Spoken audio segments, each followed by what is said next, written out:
So when we first saw the love scene at the end of episode 2, season 4 of Wynonna Earp, one thing came to mind.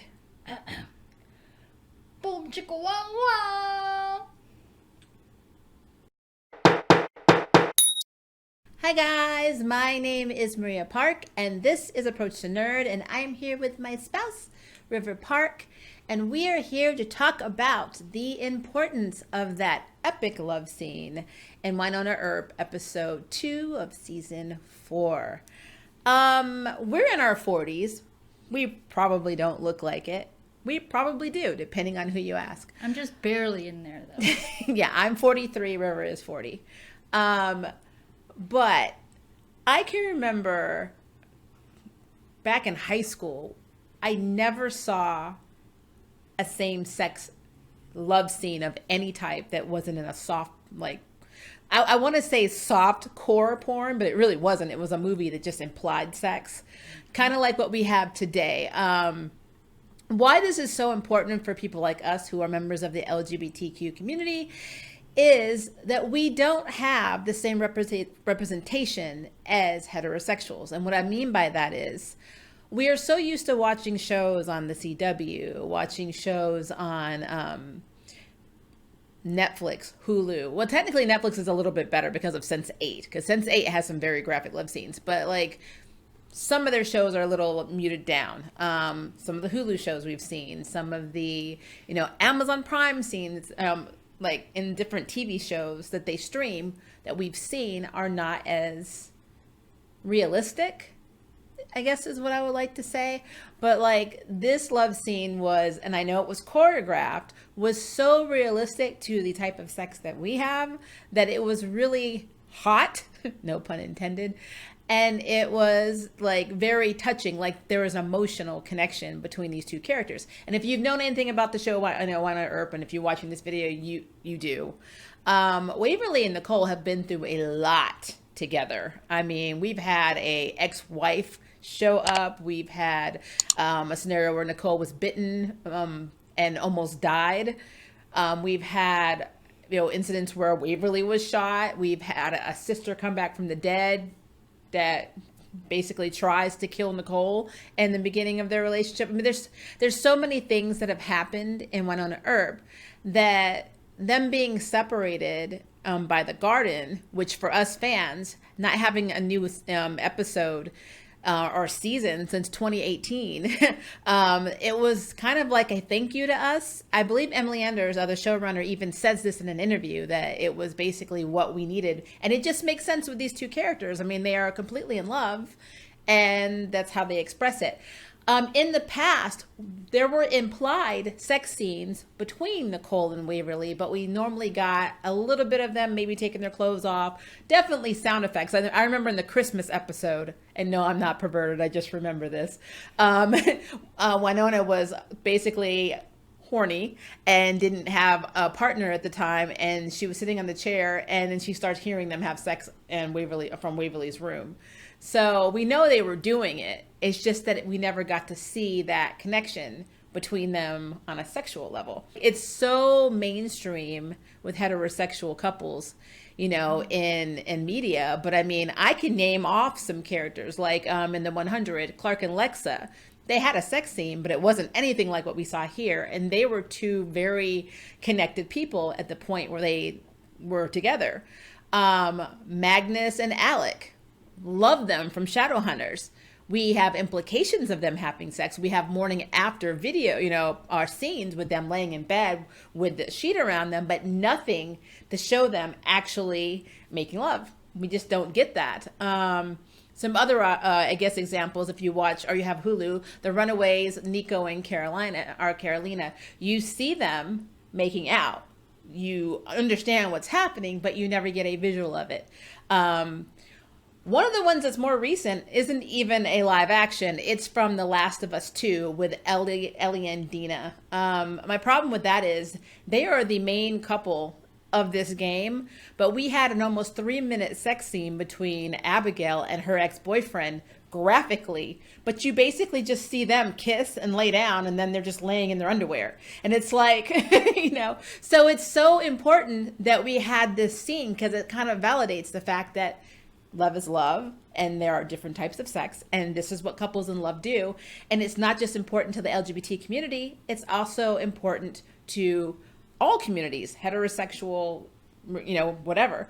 So I don't know. I mean, 2020, by now you think we would have more of this and it would be considered the norm and not people overreacting from homophobia. There is a show right now, I believe it's called The Next Step, on BBC. It's a dance themed series, and two of the characters, two women, just had a brief kiss, and there already have been complaints and letters written to the BBC about how can you do this? This is a children's show, stuff like that. And so it's so weird to me, that we have to go through that continuously, because this is our life and this is what we do, and media should reflect that. So, but yeah. Yeah, it's important to see that your identity is not weird. It's part of a spectrum of natural occurrence in the world, in all forms of life. And, it, like Maria said, love is love. And there are all kinds of forms of it, and all kinds of expressions of it. And it isn't fair if one form is highlighted as the normal form, the okay form, the accepted form, and the others are deviant and bad, and you're going to hell for it, and we can't even put it on TV or on our show on any streaming network because we don't want our sponsors to go away, we don't want our network producers to cut our show, so we're scared to show you this real life occurrence, because these are characters we developed, but they can't do this very normal thing that other, straight couples are able to do easily on many other shows, on the same streaming networks and cable networks. So it's just not fair, and thank you so much, Wynonna Earp creators, for honoring that, because I don't know if your background is LGBT, but you have definitely honored your characters' identities as that, and therefore your audiences as well, because we all come from all different forms of love, from straight to the LGBT spectrum. Absolutely. It's just, I love that it starts conversations too, because I guess one of the things that I'm seeing is there are a lot of people that are just looking at it as it's a beautiful scene. I have friends who are not in the LGBT community that love the show and love the fact that Waverly and Nicole got that scene. Mm-hmm. So, because it's not trying to push politics down someone's throat. It's basically just showing you what love is. Yeah. It's not meant to be, this is the deviancy of being gay. It's a remarkable and beautiful thing. And these two characters are remarkable women, and their love is beautiful. And I guess I had more of a shock value, not because they showed them actually making love in the series. It's just where it started and where it ended. I was like, wow, they're on the stairs. They started on the floor, and they're like, did they just crawl up the stairs? That was hilarious. They traveled through time and space and to get to this moment in time. They did something. So I was like, that's hardcore right there. Through the house. We're tired a lot. I don't think we'd make it that far. Not on the stairs. Plus, our stairs actually are outside, so that would be an interesting experience for our neighbors. Yeah, they're pretty hard stairs. And I kind of felt like those stairs were hard too. Yeah, wouldn't their butts hurt? Panel. I guess that's the only thing. You you would have to plan that, because it's like, how do you put? Okay, that's probably a little too much TMI, but it's just something I thought about. That's yeah. You got to have pain in the morning. That's gonna hurt. You're gonna feel that.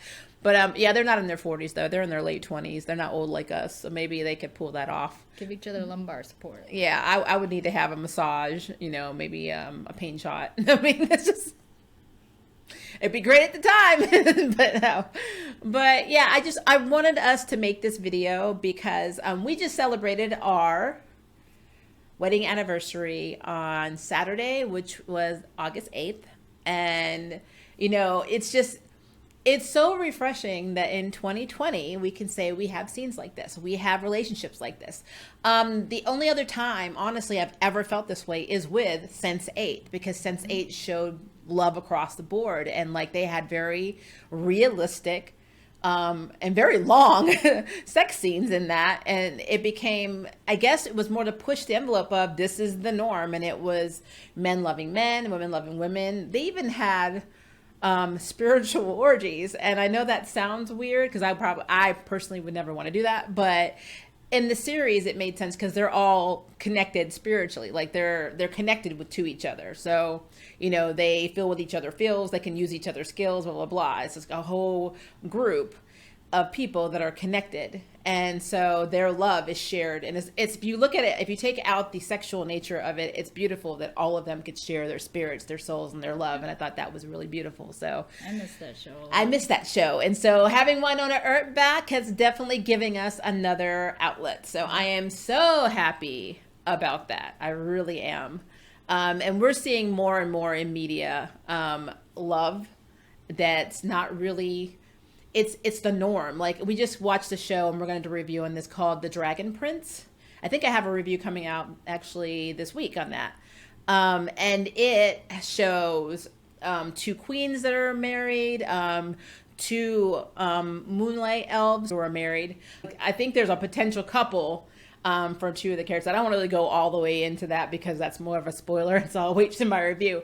But I've seen at least 3 to 4 instances of LGBT representation in The Dragon Prince, and it's not even blinked at. It's like the norm. Yep. And I love that. I love when society's like, that's just love. We have more stuff to think about in our lives than you guys being same sex. I also think that we should adopt that. I mean, we have a lot to think about with COVID and our economy and, dealing with people who don't want to wear masks. And, for me, that's a struggle. Trying to get our lives better, our health better in this very hard times. We've been working from home since April. So, which is a luxury. A lot of people don't have that luxury, but we have not seen our friends face to face in months. And, by choice, obviously, we want everyone to be safe, but it's still, it's a little lonely and sad. So, and plus we don't have New Mutants because New Mutants never going to be released in theaters because they are crazy and think that the theaters are going to be open in 2 weeks. Just throwing that out there. But I stress all this because there are so many other things that are important rather than focusing on homophobia. So thank you, Wynonna Earp. Thank you, Emily Anders. Thank you, technically Sci-Fi Channel, because I guess they had to approve it. I mean, Emily fought for it and she got it. And I am like so in love with that woman. She is awesome. And that's pretty much what we wanted to talk about in this video in the nutshell. But I would love to know your opinions. Let us know in the comments what you think about this video and what you think about the wonderful love scene between Waverly and Nicole. And if you would like to sign up for Jury Duty, hit the subscribe button. If you'd like to know who's next on the nerd ballot, hit the notification bell. Until next time, I can't wait for you to approach the nerd. Bye, guys.